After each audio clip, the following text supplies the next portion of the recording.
हसीना ने कहाँ पर गलती की जिसकी वजह से शेख हसीना को 20 साल का जो तख्त है वो छोड़ के भागना पड़ा? और बदकिस्मती देखे शेख हसीना की कि उसको आखिरी खिताब करने का मौका भी नहीं मिला। 45 मिनट के अंदर अंदर उसने रिजाइन किया है और हेलीकॉप्टर उसके ग्राउंड में उतरा, वो और उसके सिस्टर जो है इंडिया चली गई। अब इंडिया का कंसर्न भी जुड़ गया ना इस मूवमेंट के साथ। क्या इंडिया जो है बांग्लादेश के अंदर जो पीस को प्रमोट करेगा, नई गवर्नमेंट को प्रमोट करेगा? क्या वो जो बांग्लादेशी लोग हैं जब भी बांग्लादेश के अंदर हालात बिगड़ते हैं तो वो बॉर्डर क्रॉस करके फटाफट इंडिया में जाना शुरू करते हैं, तो कहीं ना कहीं उनकी टेंशन भी तो बढ़ गई ना? ऐसा ही है। अब इंडिया अगर पीस के हक में था तो उसको पहले चाहिए था कि पीस को लेकिन तहरीकें तो पाकिस्तान में भी उठती हैं। स्टूडेंट की जो है स्ट्राइक्स इंडिया में भी चलती हैं। स्टूडेंट की ये जो स्ट्राइक है ये बांग्लादेश में चली, लेकिन आज जो ढाका में हुआ और आर्मी ने टेक ओवर कर लिया एकदम से। ऐसा ही है, जब स्टूडेंट मुतहद हो जाए, चाहे स्टूडेंट्स हो जो भी हो, जिनके इंटेंशंस पॉजिटिव हो, उनको पता हो हमने क्या हासिल करना है तो कर देते हैं। और दूसरी बात जो आपने कही कि शेख हसीना को ऐसा क्यों हुआ कि 45 मिनट को उसके पिछले 20 साल की सारी हुकूमत ही गिरा दी। द रीज़न वाज कि वो मगरूर थी। उसने 2 दिन ऑलमोस्ट पहले स्टेटमेंट दिया था कि ये जो सड़कों पर निकले हैं ये इन्हें कुछ ला दो, ये स्टूडेंट्स नहीं दहशत गर्द है। तो ये जो स्टेटमेंट्स होते हैं कि आप स्टूडेंट्स को कैसे कह सकते हैं कि you are terrorist, how this is possible? तो उसकी जो लग रहा था उसके स्टेटमेंट से कि मैं पिछले 20 साल से गवर्नमेंट कर रही हूँ यहाँ पर, तो यहाँ सब कुछ मेरे हिसाब से होगा, जो कि गलत है। और उस सब यहाँ भी लोगों को देखना चाहिए कि वहाँ 20 साल की हुकूमत जा सकती है तो यहाँ किसी के 5-10 साल की क्या ही अहमियत है। तो it's all about gatherness and your positivity. It's not about only students, जो भी हो, चाहे माइनॉरिटी हो, किसी भी कल्चर के रिलेटेड हो, अगर वो मुतहद हो जाए तो कर सकते हैं। पाकिस्तान के अंदर बांग्लादेश में जो हुआ उसको बड़ा पॉजिटिव वे में कोट किया जा रहा है कि वह ऐसे कौमें होती हैं, यही चीज़ होनी चाहिए, इसी तरह ही हुकूमतों के तख्ते पलटने चाहिए। पाकिस्तान पे जो ये बांग्लादेश में हुआ इसका क्या असर पड़ा है? पॉजिटिव एज ए पाकिस्तानी हम इस चीज़ को इस वजह से पॉजिटिव लेके जा रहे हैं। द रीज़न इज़ कि वहाँ हुकूमत एंटी पाकिस्तानी थी। शेख मुजीबुर रहमान की बेटी थी शेख हसीना, तो जब उसका बाप ही पाकिस्तान मुखालिफ था तो उसकी बेटी उसके आने वाले उसकी भी तो वजह थी ना, शेख मुजीबुर रहमान राइट पे था ना, वो राइट पे था बीइंग अ पाकिस्तानी। इसके बड़े it's a long very debate, but मैं इसमें जाना नहीं चाहता। बट मैं एज अ पाकिस्तानी सोचूंगा वो पाकिस्तान के खिलाफ थी। जो शख्स पाकिस्तान के खिलाफ है मैं उसके खिलाफ हूँ। मुझे रीज़न नहीं चाहिए, मुझे वजह सिर्फ मेरे लिए इट्स इनफ कि इट्स अगेंस्ट पाकिस्तान और शी इज अगेंस्ट पाकिस्तान। लेकिन हमें फैक्ट्स पे भी तो बात करनी चाहिए ना कि 1971 आखिर क्यों हुआ था, क्या वजह थी कि मशरकी पाकिस्तान एक नए मुल्क बांग्लादेश में बदल गया। और उसके बाद फिर आप देखिए 1971 से लेके 2024 तक क्या वजह थी, कहाँ हम लैक किए कि हम बांग्लादेश के साथ वो दोस्ताना ताल्लुकात नहीं काम कर सके, इवन दो पाकिस्तान की आधे से ज्यादा इंडस्ट्री भी बांग्लादेश शिफ्ट हो चुकी है। ऐसा ही है, कुछ गलतियां 1971 में हुई, कुछ उस पार से कुछ इस पार से, लेकिन अब तक तो हालात को ठीक किया जा सकता था।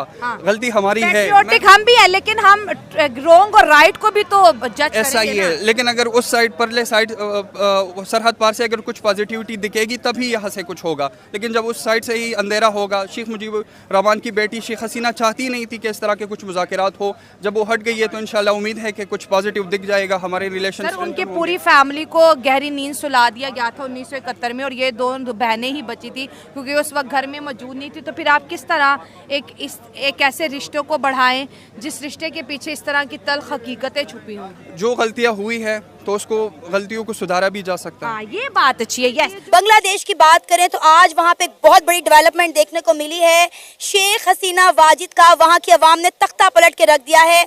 उन्हें 45 मिनट का टाइम दिया गया कि आप 45 मिनट के अंदर अंदर इस्तीफा दें और मुल्क छोड़कर चली जाएं। वो मिलिट्री के एक हेलीकॉप्टर में इंडिया रवाना हो गई। जैसे ही उनका हेलीकॉप्टर बांग्लादेश से उड़ा, उनकी रिहाइश गाह पर हमला कर दिया गया। क्या कहना चाहेंगे आप इस सारे मामले पे जो बांग्लादेश में हो रहा है? बिस्मिल्लाहिर्रहमानिर्रहीम। असल में ये जो चीज़ होती है ये कोई दिनों में डेवलप नहीं होती है, ठीक है। इसके पीछे एक बहुत बड़ी जिद्दोजहद होती है, बर्दाश्त होती है उसके पीछे। जब बर्दाश्त ख़त्म हो जाती है किसी भी आवाम में या किसी भी इंसान में तो वो चीज़ें इस तरह उभर के आती हैं।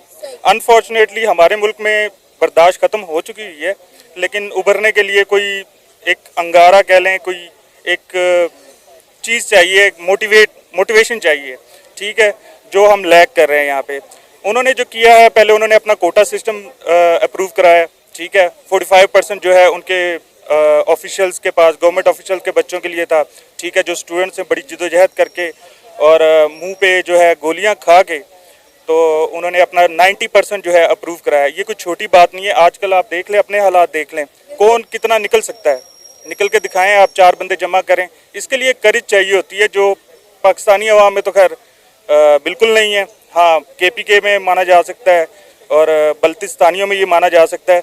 तो पंजाबी कह लें या पंजाब वालों से कह लें, ये एक्सपेक्ट नहीं कर सकते कि आप उन जैसे कुछ कर सकेंगे। सर, ये बात क्यों की जा रही है कि पाकिस्तान को बांग्लादेश से सीखने की ज़रूरत है?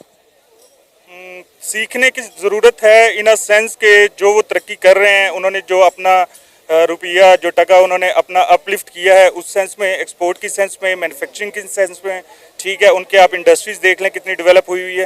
हाँ, इस सेंस में तख्ता उलटना या उनके भी मिलिट्री कूप आया है, वो हमारे पास 3 बार आ चुका है मार्शाल्लाह, ठीक है। इसमें कुछ सीखने वाली बात नहीं है, लेकिन जो हक की बात हक कहना और गलत को गलत कहना, हम ये सीखने की ज़रूरत है। सर, आप इसके ऊपर क्या कहना चाहेंगे? जो बांग्लादेश की सिचुएशन है, क्या पाकिस्तान को फॉलो करता नजर आ रहा है बांग्लादेश? क्या वजह है कि जो कंट्रीज भी हिंदुस्तान से अलग हुए, चाहे वो पाकिस्तान और फिर आगे बांग्लादेश, वो अभी तक डेमोक्रेसी नहीं आई, लेकिन इंडिया में डेमोक्रेसी है? और क्या वजह है कि हम अभी तक अपने पाँवों पे खड़े नहीं हो पा रहे? 77 साल हमें हो गए, बांग्लादेश को भी ऑलमोस्ट 40+ मतलब 1971 में बना और ऑलमोस्ट 50+ ईयर हो गए।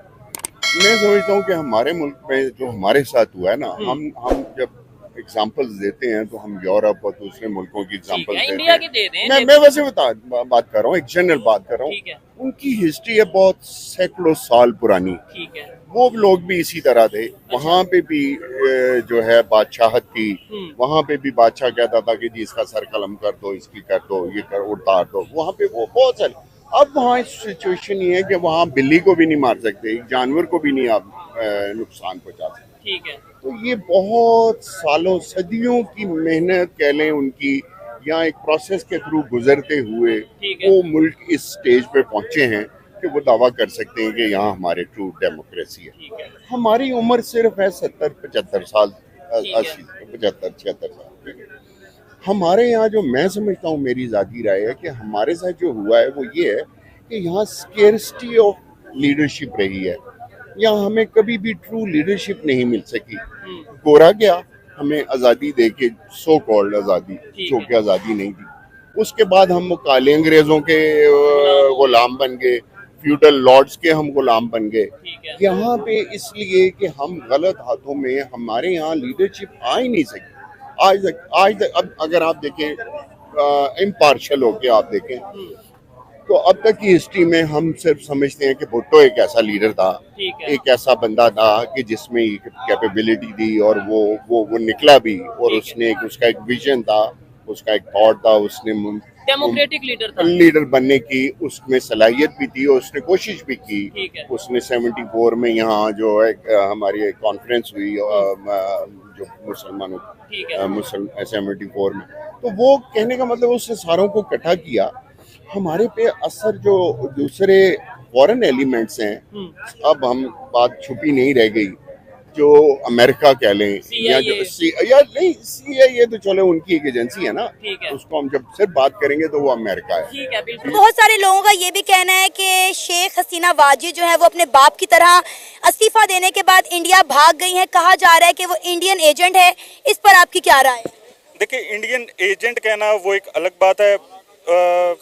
जो है इंडिया की हुकूमत तो रही है बांग्लादेश में, ठीक है। इलेक्शंस इंजीनियर्ड होते हैं, ठीक है, वहाँ पे, और एक 30 साल से हसीना वाजिद ही विन करती आ रही हैं। ये कोई नॉर्मल चीज़ नहीं है कि उनको ही चूज़ किया जाता है। वो अपने ओपोनेंट को मतलब बिला शिकस्त वो बाहर कर देती हैं। तो हमारी बस बदकिस्मती ये है कि हमारी यहाँ पे बारियाँ लगी होती हैं, ठीक है, एक आता है एक जाता, तो सेम स्ट्रक्चर ये उनका और हमारा। सर, हमने देखा है कि शेख हसीना वाजिद के ताल्लुकात इंडिया के साथ बहुत ज़्यादा अच्छे थे और उनका इक़्तिदार में रहने पर इंडिया का बहुत बड़ा हाथ था। इंडिया की जानिब से उन्हें बहुत ज़्यादा हमेशा सपोर्ट किया गया है। जी बिल्कुल, उनका जो है देखें, हुकूमतें आजकल जो है ना जंगे तलवारों से और इस तरह नहीं की जाती। इनको कहते हैं कोल्ड वॉरफेयर कहते हैं, अगर आप मिलिट्री टर्म्स को अंडरस्टैंड करती हैं तो। ये कॉलोनियलिज्म कहते हैं। ब्रिटिश अब यहाँ से हमारे पाकिस्तान से, इंडिया से चला तो गया है, लेकिन वो अभी भी उधर बैठे हम पे रूल कर रहे हैं, ठीक है। इंडिया ने भी और चाइना की भी यही पॉलिसी होती है कि अपने घर में बैठ के मुल्कों पे रूल किया जाए, उनको लोन देकर, उनको कर्जे देकर, उनकी इंडस्ट्री डेवलप करके उनको अपने मातहत कर लिया जाए। तो तो सेम वही अफगानिस्तान में इंडिया ने भी किया है, बांग्लादेश में भी कर रहा था, तो ये कोई नई बात नहीं है। लेकिन सर आप इस बात से कितनी एग्री करते हैं कि रजीम चेंज हो गया, शेख हसीना चलेगी, अब नई हुकूमत आएगी। इन्होंने कहा कि भाई बांग्लादेश इस नई गवर्नमेंट में भी पाकिस्तान को सपोर्ट नहीं करेगा। आप ये एक तुक्का हम लगा रहे हैं, एक प्रिडिक्शन कर रहे हैं, क्या हमारे पाकिस्तानी यूथ की क्या ख्याल है? बेसिक बात जो है, जो जब पहले 1857 की जो फाइट हुई थी, उसके बाद फिर जब ये इंडिया था, पाकिस्तान था और बंगाल था, एक जगह रहते थे, ठीक हो गया। तो इससे जो पहले थे, जब ये रहते थे उससे पहले इन पे, इसके बाद जो ये ला लागू हो गई उन पर, तो वो इनके कल्चर, सकाफत वगैरह सब कुछ से अलग है। ठीक है। जब ये लोग इंडिपेंडेंट हो गए तो इन लोगों को अपना एक कानून बनाना चाहिए था अपनी सकाफत के लिए, जो इनके लोगों से मिलती जुलती है। आज तक ये लोग जो किस चीज़ में फंसे हुए, जॉब में फंसे हुए, अपनी बेसिक नीड्स में फंसे हुए। आप जापान को देख ले, जब उनको ऊपर अठमी को दे हुए थे, उसके बाद फिर उन्होंने दिन रात एक करके अपनी जो कंट्री थी वो आज वर्ल्ड के एक टॉप कंट्री में बनाए। पाकिस्तान सिर्फ एक ख्वाब देख रहे कि वो एशिया टाइगर बनेगी, वो ये होगी, वो नहीं होगी। वो उस वक्त तक नहीं होगी जब आपके इकोनॉमिकल उसमें स्ट्रेंथ नहीं आएगी। वो उस वक्त आप आएगी जब आप स्टूडेंट को, आप अच्छे बिजनेसमैन को एक अच्छी प्लेटफॉर्म दे दे, एक अच्छी फीस दे दे, एक अच्छे मैनेजमेंट दे दे। सर हमने यहाँ पर ये देखा है कि जब से आपने होश संभाली, हमने होश संभाली, सही और गलत का फ़र्क हमें पता चला। जब हमारी आवाम किसी मुद्दे को लेके बाहर निकली है, हमें भी बांग्लादेशियों की तरह इग्नोर किया गया। ये आवाम है, इसको हटा दो, इसको लगा दो, इधर लगा दो, हम नहीं मानेंगे, हमारे मुतालबात अलग है। आज बांग्लादेश में भी वही सूरत हाल थी, लेकिन एकदम से तख्ता पलटा, एकदम से आवाम की ताकत दुनिया ने देखी। श्रीलंका में भी ऐसा हुआ, करप्शन के ख़िलाफ़ श्रीलंकन्स निकले। तो सर कहते हैं वो कौमें हैं और हम हजूम है। ये जो स्टेटमेंट्स आ रही हैं, आप इससे कितना एग्री करते हैं? ये मैं इससे बिल्कुल एग्री नहीं करता। हाँ। क्योंकि दुनिया में जो चीज़ भी होती है, देखो आप सल्लल्लाहु अलैहि वसल्लम के दौर में, आप सल्लल्लाहु अलैहि वसल्लम जब भी कोई काम करते थे तो वो एक जरगा वगैरह बुलाते थे, चाहे ओपोनेंट हो या अपने हो, वो इसको सोल्व करते थे।